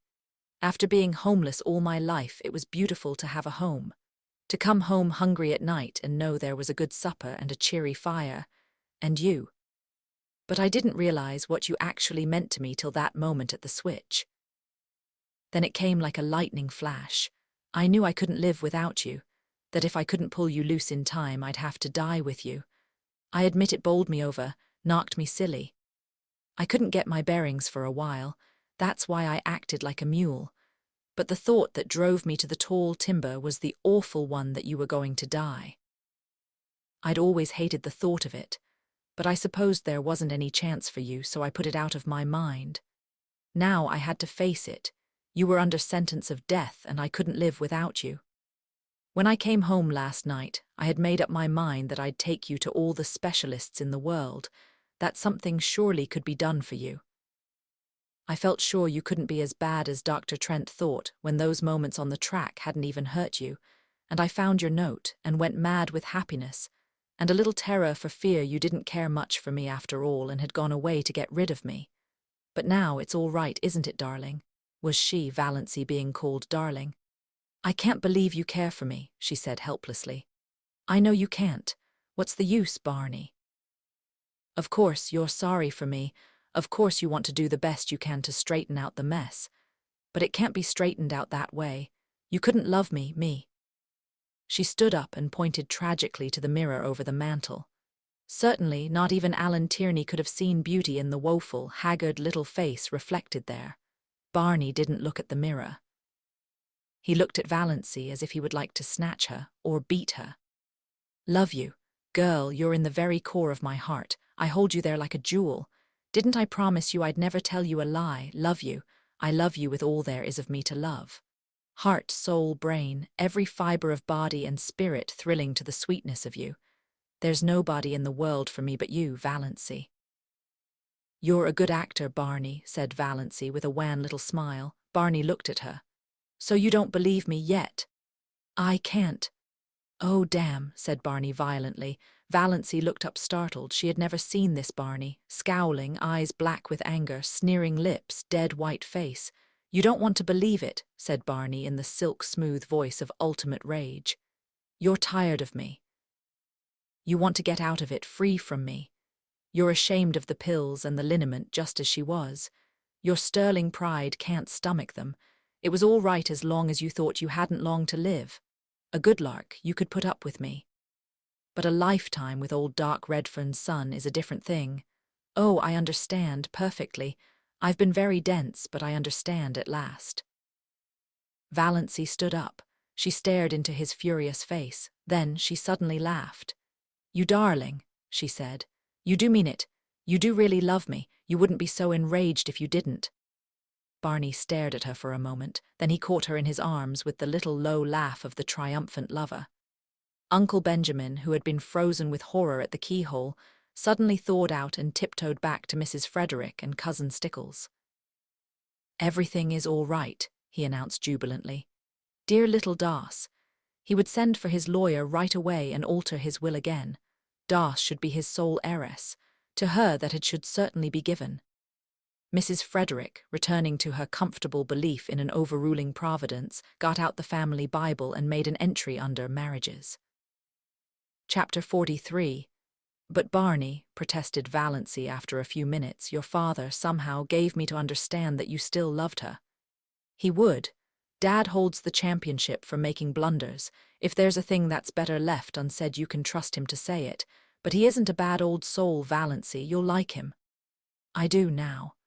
And his money isn't tainted money. He made it honestly. His medicines are quite harmless. Even his purple pills do people whole heaps of good when they believe in them. But I'm not fit for your life, sighed Valancy. I'm not clever or well-educated or... My life is in Mistawis and all the wild places of the world. I'm not going to ask you to live the life of a society woman. Of course, we must spend a bit of the time with Dad. He's lonely and old. But not in that big house of his, pleaded Valancy. I can't live in a palace. Can't come down to that after your blue castle, grinned Barney. Don't worry, sweet. I couldn't live in that house myself. It has a white marble stairway with gilt banisters and looks like a furniture shop with the labels off. Likewise, it's the pride of Dad's heart. We'll get a little house somewhere outside of Montreal, in the real country, near enough to see Dad often. I think we'll build one for ourselves. A house you build for yourself is so much nicer than a hand-me-down, but we'll spend our summers in Mistawis, and our autumns traveling. I want you to see the Alhambra. It's the nearest thing to the blue castle of your dreams I can think of. And there's an old-world garden in Italy where I want to show you the moon rising over Rome through the dark cypress trees. Will that be any lovelier than the moon rising over Mistawis? Not lovelier, but a different kind of loveliness. There are so many kinds of loveliness. Valancy, before this year you've spent all your life in ugliness. You know nothing of the beauty of the world. We'll climb mountains, hunt for treasures in the bazaars of Samarkand, search out the magic of East and West, run hand in hand to the rim of the world. I want to show you it all, see it again through your eyes. Girl, there are a million things I want to show you, do with you, say to you. It will take a lifetime, and we must see about that picture by Tierney after all. Will you promise me one thing? Asked Valancy solemnly. Anything, said Barney recklessly. Only one thing, you are never, under any circumstances or under any provocation, to cast it up to me that I asked you to marry me. Chapter 44. Extract from letter written by Miss Olive Sterling to Mr. Cecil Bruce. It's really disgusting that Das' crazy adventures should have turned out like this. It makes one feel that there is no use in behaving properly. I'm sure her mind was unbalanced when she left home. What she said about a dust pile showed that. Of course, I don't think there was ever a thing the matter with her heart. Or perhaps Snaith or Redfern or whatever his name really is fed purple pills to her, back in that Mistawa's hut and cured her. It would make quite a testimonial for the family ads, wouldn't it? He's such an insignificant-looking creature. I mentioned this to Das, but all she said was, I don't like Kala ad men. Well, he's certainly no Kala ad man, though I must say there is something rather distinguished about him, now that he has cut his hair and put on decent clothes. I really think, Cecil, you should exercise more. It doesn't do to get too fleshy. He also claims, I believe, to be John Foster. We can believe that or not, as we like, I suppose. Old Dark Redfern has given them 2 millions for a wedding present. Evidently, the purple pills bring in the bacon. They're going to spend the fall in Italy and the winter in Egypt and motor through Normandy in apple blossom time. Not in that dreadful old Lizzie, though. Redfern has got a wonderful new car. Well, I think I'll run away too and disgrace myself. It seems to pay. Uncle Ben is a scream, likewise Uncle James. The fuss they all make over Das now is absolutely sickening. To hear Aunt Amelia talking of my son-in-law, Bernard Redfern, and my daughter, Mrs. Bernard Redfern, mother and father are as bad as the rest. And they can't see that Valancy is just laughing at them all in her sleeve. Chapter 45. Valancy and Barney turned under the mainland pines in the cool dusk of the September night for a farewell look at the Blue Castle. Mistawa's was drowned in sunset lilac light, incredibly delicate and elusive. Nip and Tuck were cawing lazily in the old pines. Good Luck and Banjo were mewed and mewing in separate baskets in Barney's new, dark green car en route to Cousin Georgiana's. Cousin Georgiana was going to take care of them until Barney and Valancy came back. Aunt Wellington and Cousin Sarah and Aunt Alberta had also entreated the privilege of looking after them, but to Cousin Georgiana was it given. Valancy was in tears. Don't cry, Moonlight, we'll be back next summer, and now we're off for a real honeymoon. Valancy smiled through her tears. She was so happy that her happiness terrified her. But despite the delights before her, the glory that was Greece and the grandeur that was Rome, lure of the ageless Nile, glamour of the Riviera, mosque and palace and minaret, she knew perfectly well that no spot or place or home in the world could ever possess the sorcery of her Blue Castle. The end. And so it all came full circle. Valancy, once the quiet, invisible girl, stood now beneath the soft stars of Muskoka, no longer afraid, no longer waiting for permission to live. The Blue Castle she had only imagined in her dreams had found its place in the real world. It wasn't built of marble or gold, but of laughter in the rain, of shared silences by the lake, of love freely chosen and courage quietly won. What she feared most, loneliness, rejection, loss, had in some strange way given her everything. The family who once scorned her now spoke her name with awe, but it didn't matter. Because Valancy had already learned that happiness wasn't theirs to give, nor hers to earn, it had always been waiting within her. And as the trees whispered and the moonlight glimmered on the still waters of the lake, she leaned into the warmth beside her, her heart full, her journey complete. The Blue Castle wasn't a fantasy. It was here. It was now. It was home. And now, dear dreamer, with Valancy's story tucked safely away, let your breath slow and your thoughts settle like twilight on the water. You've traveled far tonight. You've seen what happens when someone dares to live. Sleep well and good night. You're safe here in your own Blue Castle, until our next story.